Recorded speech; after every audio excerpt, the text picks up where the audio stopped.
नमस्कार दोस्तों, Vijendra Soni Ganganagar YouTube channel पर आपका फिर स्वागत है। दोस्तों, आज का अपना टॉपिक है भारत में लोहा संसाधन। बड़ा इंपॉर्टेंट टॉपिक है, हर प्रतियोगी परीक्षा के लिए महत्वपूर्ण माना जाता है।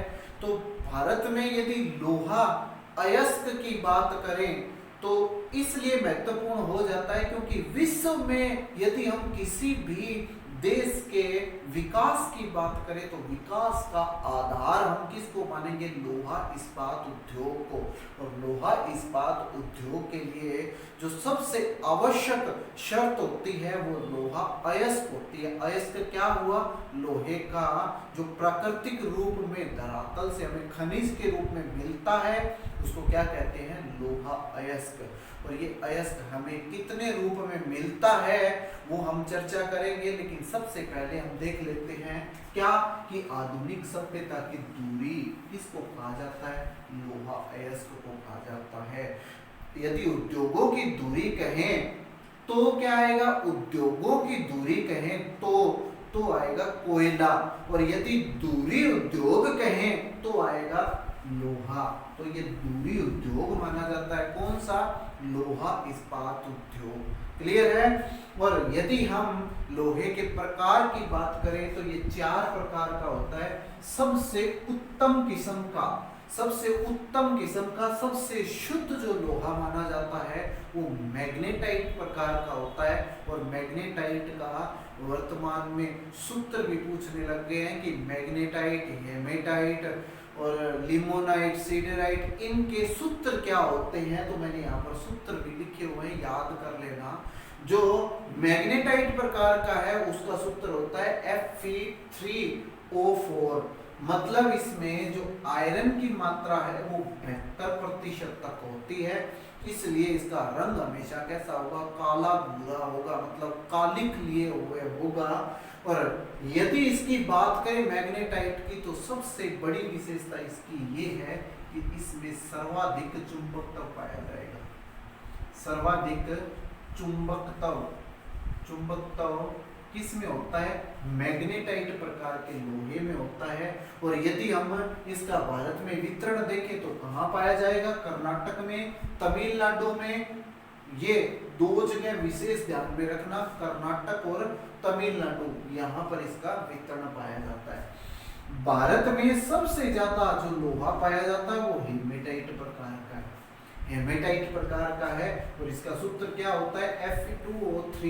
Fe2O3 इसको लोहे का ऑक्साइड भी कहते हैं। बड़ी इंपॉर्टेंट बात है ये कि इसको लोहे का ऑक्साइड भी कहते हैं। इसमें लोहांश की मात्रा कितनी होती है? 60 से 70%। मैग्नेटाइट में कितनी है? 72% से अधिक है। और इसमें 60 से 70% तक होती है। और इसका रंग कैसा होगा? जब भी लोहे का ऑक्सीडेशन हो जाए तो जंग लगा हुआ रंग जैसा आपको दिखाई दे वैसा रंग होता है, तो लाल रंग का होता है ये। और इसका वितरण भारत में सबसे ज्यादा पाया जाता है। कौन कौन से क्षेत्र में? झारखंड, उड़ीसा और छत्तीसगढ़। कौन कौन से क्षेत्र है? झारखंड, उड़ीसा और छत्तीसगढ़। ये वही क्षेत्र है जो मैंने पिछले वीडियो इसमें कोयले के क्षेत्र बताए थे, उसमें भी दामोदा क्षेत्र बताया था। ये वही दामोदा क्षेत्र है जिसमें क्या पाया जाता है? लोहे का वितरण पाया जाता है। कौन सा लोहा है? हेमेटाइट प्रकार का। फिर है लिमोनाइट।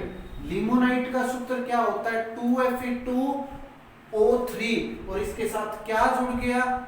H2O के 3 अणु जुड़ गए हैं। H2O के 3 मतलब जल की मात्रा भी इसके साथ जुड़ गई है। इसका मतलब इसकी शुद्धता और घट जाएगी। कितनी हो जाएगी? 50 से 60% हो जाएगी।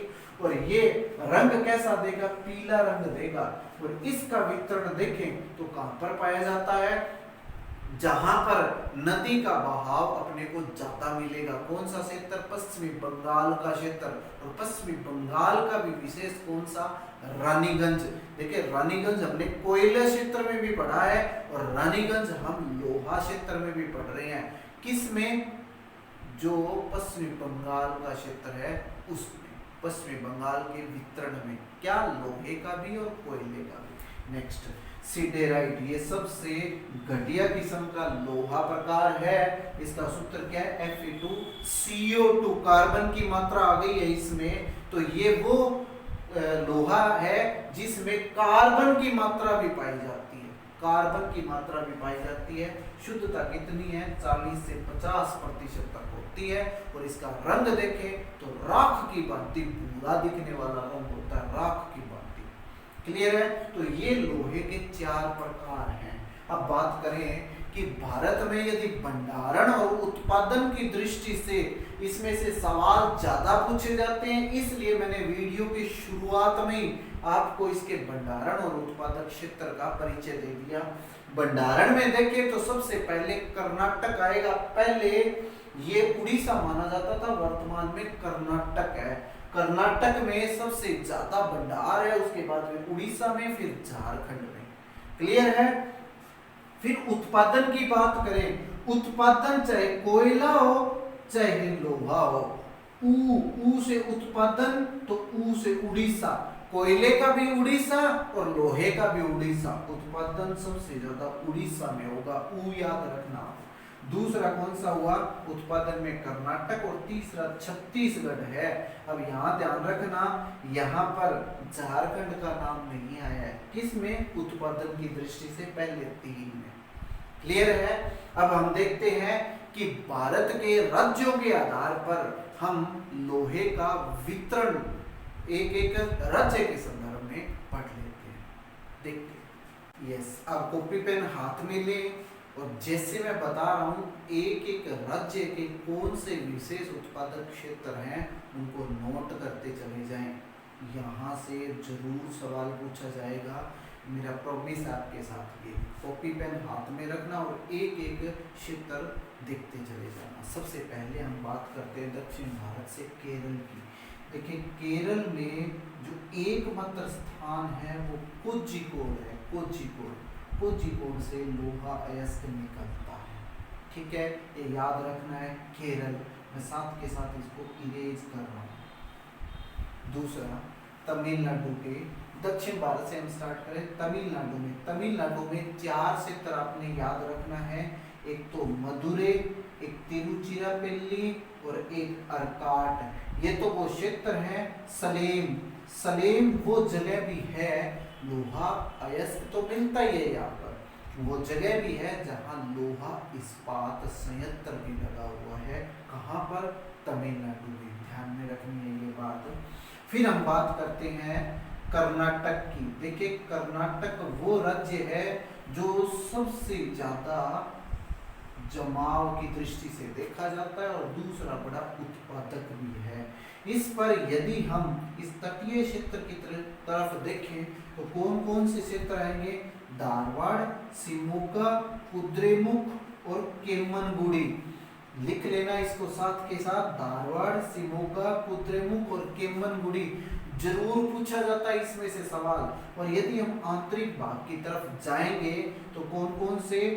तुमकुर, चित्रदुर्ग और बेल्लारी। अब इस बेल्लारी को विशेष ध्यान में रखना। क्यों? क्योंकि कर्नाटक का 93% जो उत्पादन है वो बेल्लारी से होता है। और बेल्लारी को हम पूरा पढ़ेंगे तो बेल्लारी हासपेट के रूप में पढ़ेंगे। बेल्लारी हासपेट, ये ध्यान में रखना। ये शब्द बेल्लारी हासपेट, ये कर्नाटक का मुख्य उत्पादक क्षेत्र है। कर्नाटक का 93% उत्पादन बेल्लारी हासपेट से होता है। क्लियर है? तो ये थे कर्नाटक के प्रमुख उत्पादक क्षेत्र। अब हम बात करते हैं गोवा की। गोवा को आपने गोवा के रूप में ही पढ़ना है, लेकिन यहाँ से निम्न श्रेणी का लोहा उत्पादन होता है। जो भी उत्पादन होता है वो यहाँ से जापान को निर्यात कर दिया जाता है। कहाँ का? गोवा का। क्लियर है? फिर हम बात करते हैं महाराष्ट्र की। महाराष्ट्र में 4 क्षेत्र आपने याद रखने हैं। कौन सा? सिंधुदुर्ग, रत्नागिरी। ये तो किस तरफ है? अरब सागर की तरफ। और यदि हम मध्य भाग की तरफ जाएं, महाराष्ट्र का छत्तीसगढ़ की ओर से स्पर्श करने वाले भाग की तरफ, तो यहाँ क्या आएंगे, चंद्रपुर और भंडारा क्षेत्र आएंगे। चंद्रपुर दक्षिण में है, भंडारा उत्तर में है, किसके, महाराष्ट्र के। तो ये महाराष्ट्र के 4 क्षेत्र आपने याद रखने हैं, भंडारा है, चंद्रपुर है, रत्नागिरी है और सिंधुदुर्ग है। क्लियर है, ये महाराष्ट्र के 4 क्षेत्र थे। इसके बाद हम चलते हैं कर्नाटक में। कर्नाटक नहीं, आंध्र प्रदेश में। कर्नाटक हमने कर लिया, आंध्र प्रदेश में। आंध्र प्रदेश में आपने 2 क्षेत्रों को याद रखना है। कौन सा, एक तो कुर्नूल, और कुर्नूल वो जगह है जो किसके साथ स्पर्श कर रही है, कर्नाटक के साथ स्पर्श कर रही है। और कर्नाटक के कौन से क्षेत्र की तरफ वाला हिस्सा है, बेलारी हासपेट की तरफ वाला हिस्सा है। मतलब ये पूरा बेल्ट है जहाँ पर क्या मिलता है, लोहे का जमाव मिलता है। और उससे हम जब समुद्र तटीय क्षेत्र की तरफ आएंगे तो यहाँ पर गुंटूर जिला है, गुंटूर जिले में लोहे का जमाव मिलेगा। तो ये आंध्र प्रदेश में कौन कौन से, एक तो गुंटूर है और दूसरा कुर्नूल है। इन दोनों को याद रखना है। क्लियर है। अब इसके बाद हम चलते हैं छत्तीसगढ़। छत्तीसगढ़ में 3 क्षेत्र आपने याद रखने हैं, रायपुर, दुर्ग और बेल्लाडीला। जब भी बेल्लाडीला नाम आ जाए, बेल्लाडीला नाम आ जाए तो उसके साथ एक प्रश्न जरूर आएगा, क्या, कि भारत का सबसे शुद्ध लोहा अयस्क कहाँ निकलता है, तो वो बेल्लाडीला में निकलता है। और बेल्लाडीला कहाँ है, छत्तीसगढ़ में है। याद रखना, बेल्लाडीला के खान छत्तीसगढ़ में है और भारत का सबसे शुद्ध लोहा अयस्क यहाँ से मिलता है। क्लियर है। अब चलते हैं हम उड़ीसा की तरफ। उड़ीसा का जब भी नाम आ जाए तो आपने ध्यान रखना है, लोहा अयस्क का सर्वाधिक उत्पादन 50% से भी ज्यादा है भारत में। लोहा अयस्क का सर्वाधिक उत्पादन कहाँ होता है, उड़ीसा में होता है। उड़ीसा के कौन कौन से क्षेत्र है, तो देखें, सुंदरगढ़, क्योंझर, कटक, कोरापुट। ये तो आपने याद रखना ही है। सबसे महत्वपूर्ण मयूरभंज रखना है, मयूरभंज रखना है। और उड़ीसा के जब भी उत्पादन क्षेत्र के नाम आए तो आपने एक ट्रिक याद रखनी है कि गुरु का मोर बादाम खाकर क्यों सुंदर हो जाता है। सबसे ज्यादा इनमें से पूछे जाते हैं। गुरु से गुरु महिसाणी, मोर से मयूरभंज, बादाम से बादाम पहाड़, और क्यों से क्योंझर, और सुंदर से सुंदरगढ़। ये सारे के सारे कहाँ पर है, ये उड़ीसा के लोहा अयस्क उत्पादक क्षेत्र हैं। याद रखने आपने ये। क्लियर है। फिर हम चलते हैं झारखंड की तरफ। झारखंड के 3 क्षेत्र आपने याद रखने हैं, रांची इसकी राजधानी, फिर पलामू और हजारीबाग। ये कौन से क्षेत्र आ गए, ये बिहार के स्पर्श होने वाले क्षेत्र आ गए हैं। बिहार की तरफ वाला वितरण है। ये है कहां पर, झारखंड में है। झारखंड के कौन से, रांची, पलामू और हजारीबाग। क्लियर है। अब इसमें से भी बड़ा इंपॉर्टेंट क्या बनता है, उड़ीसा का क्षेत्र।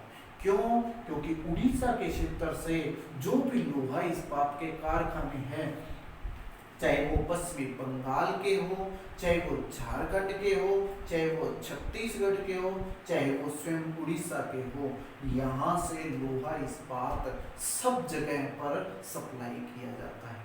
क्लियर है। अब हम बात करते हैं उत्तर भारत की तरफ। उत्तर भारत की तरफ देखें तो सबसे पहले उत्तर पश्चिम में राजस्थान का जयपुर में लोहा अयस्क का वितरण राजस्थान में पाया जाता है। हरियाणा में देखेंगे तो महेंद्रगढ़ का नाम आएगा, और यदि हम उत्तराखंड में देखेंगे तो गढ़वाल क्षेत्र का नाम आएगा। क्लियर है। तो ये है भारत में लोहा अयस्क के वितरण वाले राज्य और उन राज्यों के क्षेत्र। क्लियर है? उम्मीद है आपको मेरा वीडियो बहुत पसंद आया होगा। यदि पसंद आया है तो पहले मेरा चैनल जिसने सब्सक्राइब नहीं किया है वो चैनल सब्सक्राइब करें, लाइक करें और मेरी वीडियो ज़्यादा